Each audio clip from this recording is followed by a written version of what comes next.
अगर तुमने अभी तक कुछ नहीं पढ़ा है तो नीचे कमेंट में अपना targeted score with your name ज़रूर कमेंट करना, ताकि जब भी तुमको ऐसा डिमोटिवेटेड फील हो तो आके कमेंट में वापस से देखना कि क्या टारगेट तुमने पूरे वर्ल्ड के सामने रखा था, ताकि तुम्हें पढ़ने के लिए दोबारा से एनर्जी अपने आप मिल जाए।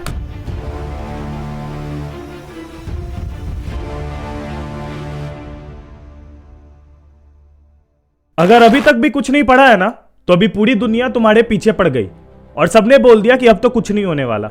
लेकिन मैं एक चीज बताता हूं, भले ही लोग मुझे इसके लिए थोड़ा मोड़ा ट्रोल कर दे, बट एग्जाम के लास्ट डे से पहले भी अगर मैं तुमको बचाने की कोशिश करना चाहूं ना, तो मैं कर सकता हूं और मैं करूंगा, क्योंकि ये सारे ट्रिक्स मैंने अपनी रियल लाइफ में आजमाए हैं। देखो यार, मुझे पता है कि काफी सारे ऐसे क्लासेस होते हैं जो कि मैं यूट्यूब पे नहीं कर रहा होता हूँ, वो प्राइवेट होते हैं, वो टेलीग्राम ग्रुप वालों के लिए होते हैं, इसलिए वो बिल्कुल फ्री होते हैं। तो आप टेलीग्राम चैनल जरूर ज्वाइन कर लो ताकि आप लोग उन सभी क्लासेस का एक्सेस कर पाओ। आज की इस वीडियो में मैं कोई प्रेजेंटेशन या पीपीटी लेके नहीं आया हूं, बल्कि आज मैं आप लोगों को रियल टाइम पे वो चीजें बता रहा हूंगा मेरे इस ब्लैक बोर्ड के द्वारा जो आप देख रहे हो।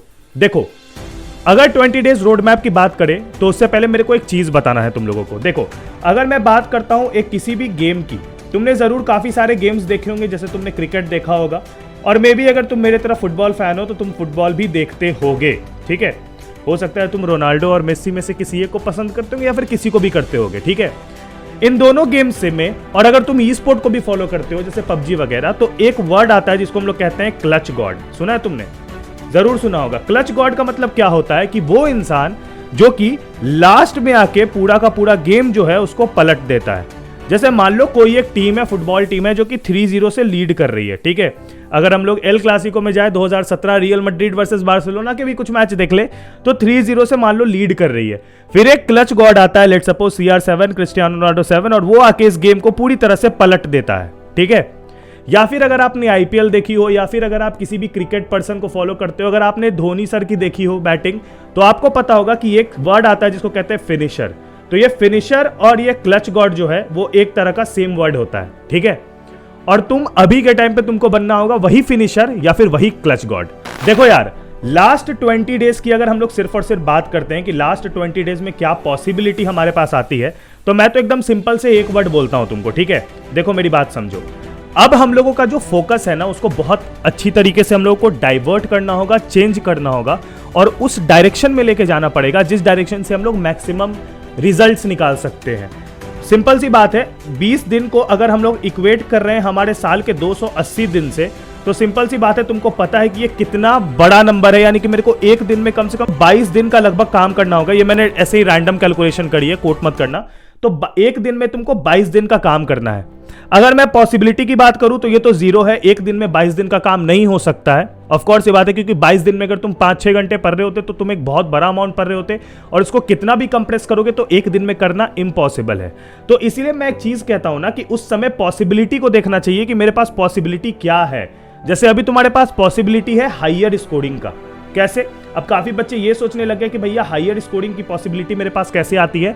तो हायर स्कोरिंग के लिए क्या क्या चाहिए? एक अच्छा लेक्चर चाहिए होगा, ठीक है, अच्छे क्वेश्चंस चाहिए होंगे करने को, और तुमको पता होना चाहिए कि किसका कितना वेटेज आ रहा है। अगर ये 3 चीज तुम मिला लेते हो ना, तो तुमको कोई नहीं रोक सकता हायर स्कोरिंग से। थोड़ा सा कंफ्यूजिंग लग रहा होगा, लेकिन मैं इसको भी बहुत अच्छे से समझा सकता हूं, मेरी बात को बिल्कुल ध्यान से सुनना। देखो, लेक्चर के लिए तुम कहीं से भी कर सकते हो, यूट्यूब से, या फिर अगर 12th PCMB में हो तो हमने एक सिकंदर बैच लॉन्च किया बिल्कुल फ्री में, वहां से भी कर सकते हो। क्वेश्चंस के लिए मैं अगर बात करूं ना, तो क्वेश्चंस में बहुत पर्टिकुलर होना पड़ेगा। मैं एक चीज बताता हूं, अगर तुम बोर्ड्स के क्वेश्चन करते हो ना, तो बोर्ड्स के क्वेश्चन में तुमको बहुत पर्टिकुलर होना सिर्फ इसलिए जरूरी है क्योंकि बोर्ड के क्वेश्चन वैसे नहीं होते जैसा हम एक्सपेक्टेशन लेके आते हैं, ठीक है। इस साल मैंने थोड़ा क्रैक करा है। इस साल तुमको 3 चीज तरह की क्वेश्चन करने की जरूरत है। पहला है NCERT, जिसमें तुमको करना होगा इन टेक्स्ट, एक्सरसाइज और एग्जाम्पल्स वाले क्वेश्चन, ठीक है। दूसरा होगा तुमको प्रीवियस ईयर क्वेश्चन, जिसका तुमको बहुत ज्यादा कमांड होना चाहिए एट दिस पॉइंट, ठीक है। पॉइंट ये हो जाता है भैया कि मैं प्रीवियस ईयर क्वेश्चन दुनिया भर में ढूंढने के लिए चल जाता हूं, लेकिन मेरे को प्रीवियस ईयर क्वेश्चन मिलता नहीं है। तो उसी का सॉल्यूशन मेरे पास अभी है। देखो मेरी बात बिल्कुल ध्यान से सुनना। प्रीवियस ईयर क्वेश्चन की जहां पर बात आती है ना, तो 2 तरह के क्वेश्चंस हम लोगों को बनाने के लिए बोले जाते हैं mainly for our boards command. एक होता है सैंपल पेपर्स और एक होता है good collection of previous year question. अब अगर बात करते हैं हम लोग प्रीवियस ईयर क्वेश्चन की, तो मैंने इन दोनों का एक तोड़ बनाया। पता है क्या? जैसे मैं अगर प्रीवियस ईयर क्वेश्चन करने जाऊंगा भैया, तो उसके लिए मैं अलग से क्वेश्चन बनाऊंगा, फिर सैंपल पेपर अलग से एक टाइम लेगा। तो इसका एक तोड़ है और इसका एक कॉम्बो है, और वो क्या है कि आप लोगों के लिए मैंने एक बुक ढूंढी है जिसका नाम है शिवदास पब्लिकेशन की बुक, जिसमें कि आप लोगों को पास्ट 7 ईयर्स के बोर्ड्स पेपर और सैंपल पेपर्स देखने को मिल रहे होते हैं। इसमें अगर आप बोलोगे भैया कि इसमें ऐसा खास क्या है, तो मैं आपको बता दूं, लास्ट 7 सालों में जितने भी बोर्ड्स के पेपर हुए हैं सारे के सारे सेट, हर साल के जैसे एक साल में 2 सेट होते हैं, 2 सेट या 3 सेट होते हैं, तो वो सारे के सारे सेट और जितने भी क्वेश्चन है इसमें अवेलेबल है। तो अल्टीमेटली तुम 7 साल के पेपर को बिल्कुल सैंपल पेपर की तरह अटेंड भी कर रहे हो और पिछले 7 साल के तुम सारे प्रीवियस ईयर क्वेश्चन भी कर रहे हो। भैया मेरा जो 2 टाइम मैं दे रहा था प्रीवियस ईयर क्वेश्चन अलग से बनाने के लिए और सैंपल पेपर अलग से बनाने के लिए, वो 2 टाइम ना देके अब मेरे को एक ही टाइम में मैं सैंपल पेपर सॉल्व करूंगा, इस तरीके से कि मैं प्रीवियस ईयर क्वेश्चन भी कर ले रहा हूं और सैंपल पेपर का भी मेरे को प्रैक्टिस हो जा रहा है कि एक क्वेश्चन पे कितना टाइम देना है, क्योंकि वो सारी चीजें इस बुक में लिखी गई है। और मैं सबसे गजब बात बता दूं, जो इसकी सबसे मेन चीज है जो मेरे को सिर्फ इस बुक में दिखती है, और वो ये है यार कि इस बुक में वो सारे क्वेश्चन जो पहले आ रखे हैं प्रीवियस ईयर में, लेकिन इस साल वो नहीं आएंगे क्योंकि वो आउट ऑफ सिलेबस है, उसको हटा दिया गया है। तो बेसिकली तुम कोई भी एक फालतू क्वेश्चन में अपना टाइम नहीं लगा रहे होगे जो कि किसी भी सैंपल पेपर ने नहीं किया है।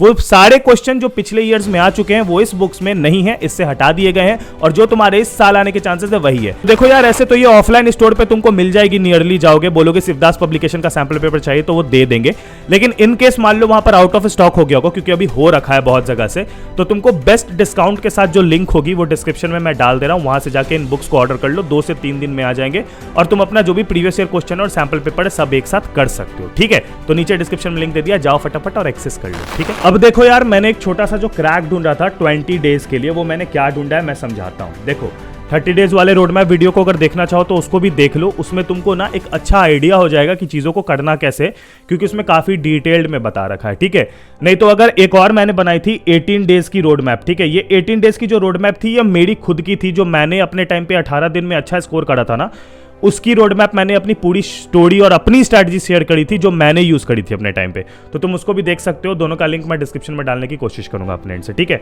अब आते हैं रियलिटी पे। देखो एक चीज मैं तुमको समझाता हूं, तुमको काम कैसे करना होगा। जैसे मैं अगर किसी भी ब्लूप्रिंट की बात करूंगा ना, जैसे मैथ्स की बात करूंगा, ठीक है, हालांकि कुछ लोग ब्लूप्रिंट भी दे रहे हैं यूट्यूब पे, उस पर विश्वास मत करो। तुमको अगर ब्लूप्रिंट जानना है कि किस चैप्टर से कितना वेटेज आ सकता है, देखो गारंटेड नहीं है लेकिन आ सकता है, तो तुम सीबीएसई के साइट पे चले जाना, वहां से तुम सिलेबस उठाना, सिलेबस उठाओगे तो उसके नीचे में एक ऐसा चार्ट बना रहता है जिसमें लिखा रहता है कि कितने पीरियड्स किसमें करने हैं और कैसे कैसे करना है। ठीक है, अब देखो अभी पूरी दुनिया तुमको बोलेगी भैया कि वेटेज के पीछे भागो। देखो अगर मैं मैथ्स की बात करूं तो मैथ्स में जो सबसे ज्यादा वेटेज रखने वाला चैप्टर है वो होता है कैलकुलस। ठीक है, तो अभी तुमको पूरी दुनिया बोलेगी कि भाई वेटेज के पीछे भाग, वेटेज कर, वेटेज को देख, वेटेज के साथ चल।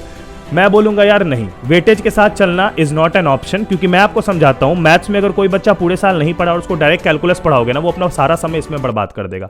इंस्टेड आप क्या कर सकते हो, इसका भी मेरे पास क्रैक है कि रेस्ट जितने भी चैप्टर ना मैथ के, उसको 15 से 16 दिन में पूरी तरह से निपटाया जाता है, निपटाया जा सकता है। क्योंकि वो सारे चैप्टर जो है वो मैट्रिसेस है, डिटर्मिनेंट है, फिर इनवर्स, टिगो, रेशियो, प्रोपोर्शन, ऐसे ऐसे मैथ्स के चैप्टर है। ठीक है, मैथ्स की एग्जांपल ले रहा हूं, तो अगर आप इसमें अगर ये करने जाओगे ना कि आप ये सारे चैप्टर करोगे तो ये 15 दिन का काम है बस बस बस, और इसमें तुमको एक मेजॉरिटी जो है तुम्हारा मार्क्स स्कोरिंग हो जाएगा।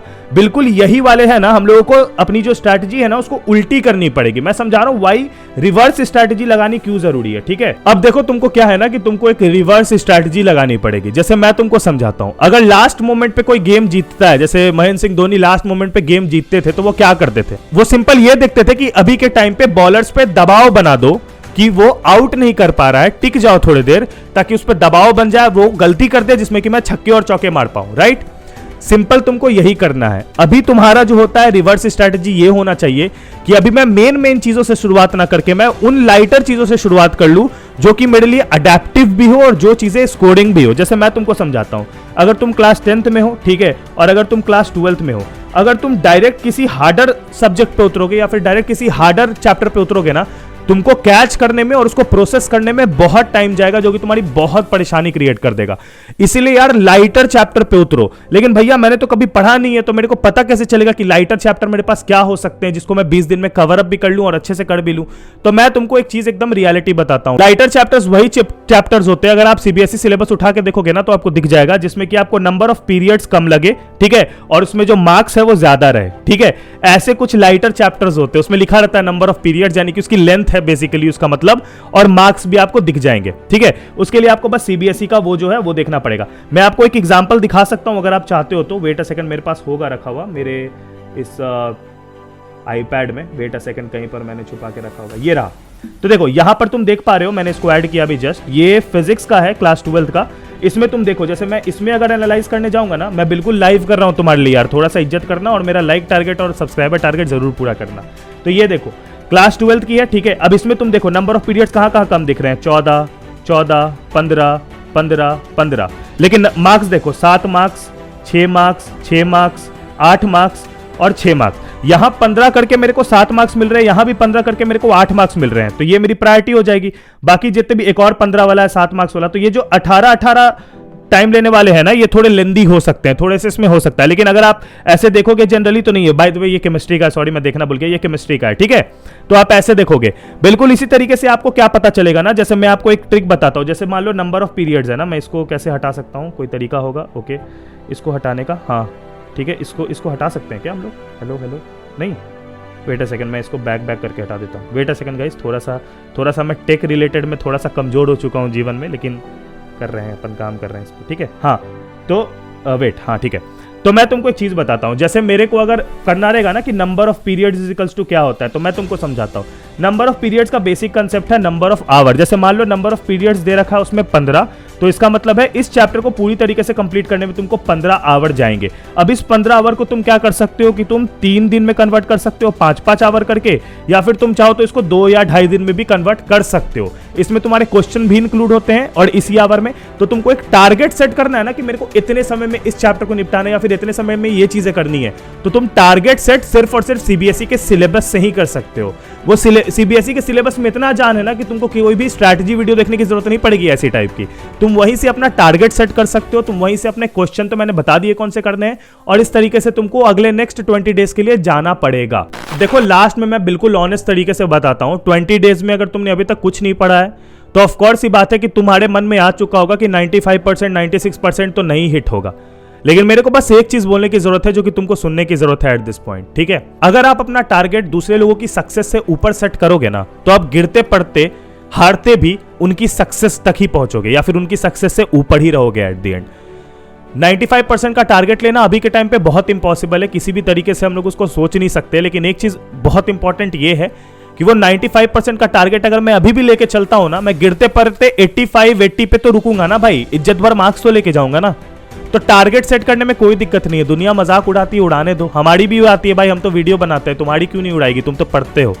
तो हमारी मजाक उड़ते रहेगी, हमें क्या करना है भाई, रिजल्ट देना है, मुंह बंद करना है। जैसे मैंने किया वैसे ही तुम्हें भी करना है, तो मिल के मुंह बंद करेंगे, ठीक है। और अगर तुम में है जज्बा तो नीचे कमेंट करना कि आई विल डू इट, ठीक है। मिलते हैं तुमसे, bye bye, take care, peace, जय हिंद, वंदे मातरम।